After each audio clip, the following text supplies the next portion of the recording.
refrigerantes actuales los dividimos en 4 grupos. Uno de ellos son los compuestos puros. Los compuestos puros son los gases refrigerantes que solamente tienen un solo tipo de moléculas. Tal es el caso del R11, del R12, del R134A. Las fugas en un sistema de refrigeración no alteran su composición.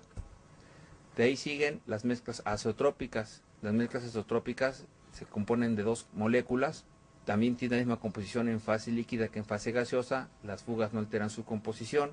Y aquí empiezan en el número 5. La serie 500, el de 501, 502. Los terceros son las mezclas azeotrópicas. Aquí aparece el número 4 y aquí ya están formados por 2 o más tipos de moléculas. Y aquí las fugas se alteran su composición. Los ejemplos que tenemos, el R401, 401B, 409A. Los cuartos son las mezclas casi azeotrópicas. Aquí, a diferencia de las azeotrópicas, es que el deslizamiento de temperatura que tienen es muy pequeño. ¿Qué es el deslizamiento? Tenemos aquí en nuestra gráfica el punto de burbuja y el punto de rocío. Nosotros estamos acostumbrados a trabajar con gases como el R134A, que son compuestos puros y que no varían la temperatura durante el proceso de evaporación, a diferencia de las mezclas azeotrópicas, que sí se separan, tienen una variación y a eso nosotros le llamamos deslizamiento de temperatura. Son gases que no trabajan a temperatura constante debido a que es una mezcla. Son 3 gases refrigerantes independientes uno del otro, entonces por eso tenemos el deslizamiento de temperatura, que generalmente lo vamos a tener en la parte del inicio del arranque del sistema de refrigeración. Conforme se va estableciendo la temperatura, este deslizamiento tiende a disminuirse. Aquí tenemos, por ejemplo, una de las láminas. Imagínense que son 3 cilindros de gas refrigerante. Uno de ellos es el 134A, el siguiente es el R507, el siguiente es el R409A. El 134A solamente tiene un solo tipo de moléculas, por eso solamente tiene un solo color. El R507 tiene de 2 tipos, pero aquí se separan en pares. Por eso cuando presenta fugas en un sistema de refrigeración, no se nos altera la composición. Y el R409A, este tiene ya 3, pero son 3 gases refrigerantes independientes uno del otro. Si llegamos a tener fugas, su composición una es en fase líquida y su composición es diferente en fase gaseosa. Este tipo de gases refrigerantes se deben de cargar siempre en fase líquida. Los gases puros o los gases azeotrópicos los vamos a poder cargar como siempre en fase gaseosa o en fase líquida, pero los azeotrópicos los deberemos de cargar todos en fase líquida, y como se ve, todos los que empiezan en 4 se deben de cargar en fase líquida. De lo contrario, se nos puede fraccionar el gas. De hecho, cuando cargamos este tipo de gases refrigerantes, la recomendación es que le coloquemos un pivote en la válvula de carga para que nos sirva como elemento de expansión y nos ayude a amortiguar un poco la presencia de refrigerante líquido que vamos a estar cargando al sistema, ya que esta nos puede ocasionar que se nos desplace el aceite del cárter del compresor y se nos atore en nuestro equipo por inundación, o si lo hacemos muy rápido podemos ocasionar hasta un golpe de líquido en el compresor, dañándolo. ¿De dónde vienen los números? Fíjense, las letras mayúsculas que empiecen ustedes a observar en los gases refrigerantes nos van a denotar una mezcla, y en cambio la letra minúscula nos va a decir que es un gas puro y además pertenece a la familia de los isómeros. La serie 400, estamos en presencia de una mezcla azeotrópica y la deberemos de cargar en fase líquida. La serie 500 se puede cargar en fase gaseosa o en fase líquida, como el caso del 502.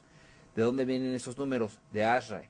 ASHRAE asigna los números a los gases refrigerantes bajo el estándar 34. De ahí se van tomando todos los números en base a las características de los gases. ¿Qué significan los números?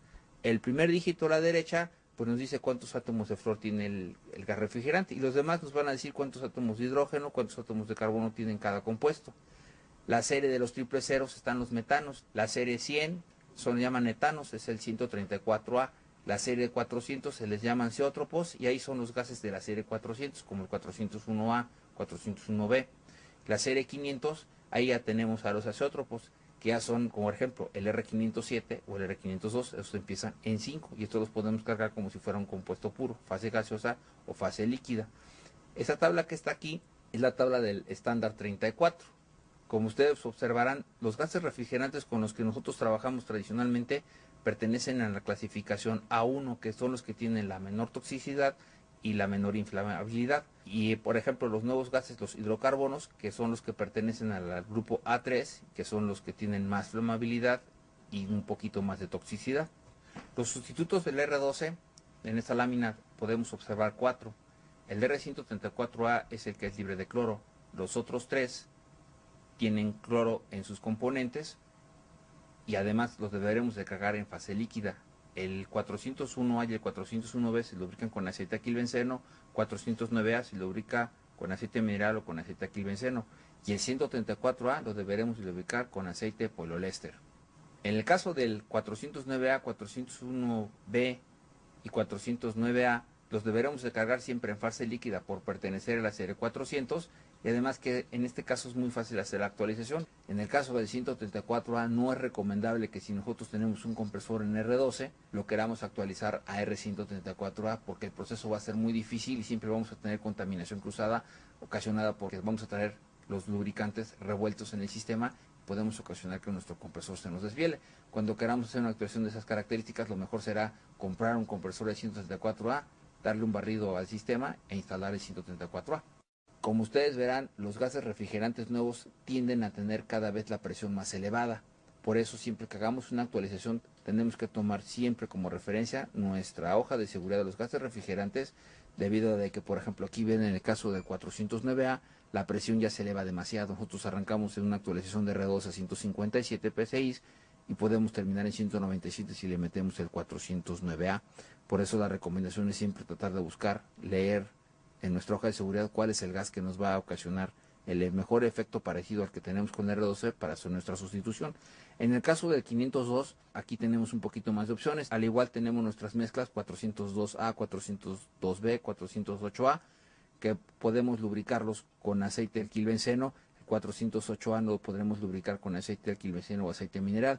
Y en el caso del 404A y el 507, estos gases, por ser libres de cloro, los tendremos que lubricar con lubricante poliéster. El 404 es una mezcla azeotrópica que lo tendremos que cargar siempre en fase líquida, y el 507 lo vamos a poder manejar como si fuera 502, lo vamos a poder cargar en fase gaseosa o en fase líquida. El 402A y el 402B los podremos lubricar con alquilbenceno. El 408A puede incluso trabajar con aceite mineral o aceite alquilbenceno, y aquí es muy fácil hacer la actualización. Como en el caso anterior, los gases nuevos tienden a trabajar cada vez con la presión más elevada. Por ejemplo, si estamos sustituyendo de 502 por un gas nuevo, fíjense, pasamos de 282, con 404A estaremos en 311, y con el 507 ya estaremos arriba en 321, ya todos los gases nuevos tienden a subir la presión de la descarga.